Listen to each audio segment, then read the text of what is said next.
พี่น้องวันนี้พวกเรามาเฮ็ดขอกแบกันปลาก็มีเป็ดไก่ก็มีละเลี้ยงแบอีกบัดนี้โอนก็มีเลี้ยงไปเมดทุกอันทุกแนวให้มีชีวิตติดเกษตรชีวิตพอเพียงเฮ็ดขอกแบเด้อวันนี้วันที่11เดือน9 2025เริ่มเฮ็ดขอกแบเฮ็ดขอกน้อยๆก่อนมื้ออื่น12เอาแบเข้านี่สร้างเฮ็ดขอกแบนี่สร้างใหญ่บ่ธรรมดาสร้างนี่นะสร้างเชี่ยวชาญมื้อนี้เฮ็ดขอกมันก่อนมื้ออื่นเอาแบเข้าหญ้าก็มีหลายทางนั้นคนหญ้านะหญ้าหลายถือว่าห้องครับการเลี้ยงแบได้ประมาณ30-40 ตัวนี่ได้อยู่ดอกเป็นหญ้าหญ้าเด้อปล่อยเข้าในนี่เลยกินยังไงถือว่าหญ้าก็กำลังเขียวงามเนาะ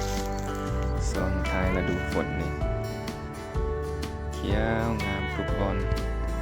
ถือว่าเอาเข้าไปในนี้พอดีแปลงเข้ามาเลี้ยงอยู่ในนี่ป่าเหมาะสมที่สุดให้แปลงย่างกินตามสบายเลยตามเปิ่งกันเด้อพี่น้องกินยาไป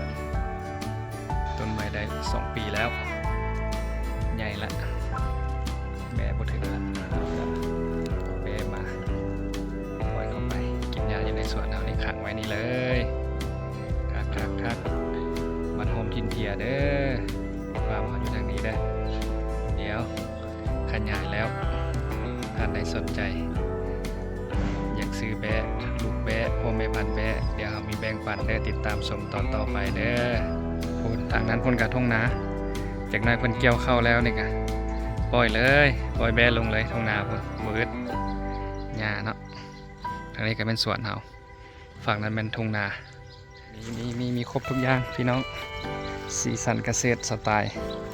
เกษตรให้มีทุกอย่างมีปลากลับมาทางคอกครับนี่เห็นแล้วมุงหลังคาแล้วกำลังเอาดินเข้ายกพื้นให้มันสูงบ่ให้พื้นมันซึมน้ำเนาะ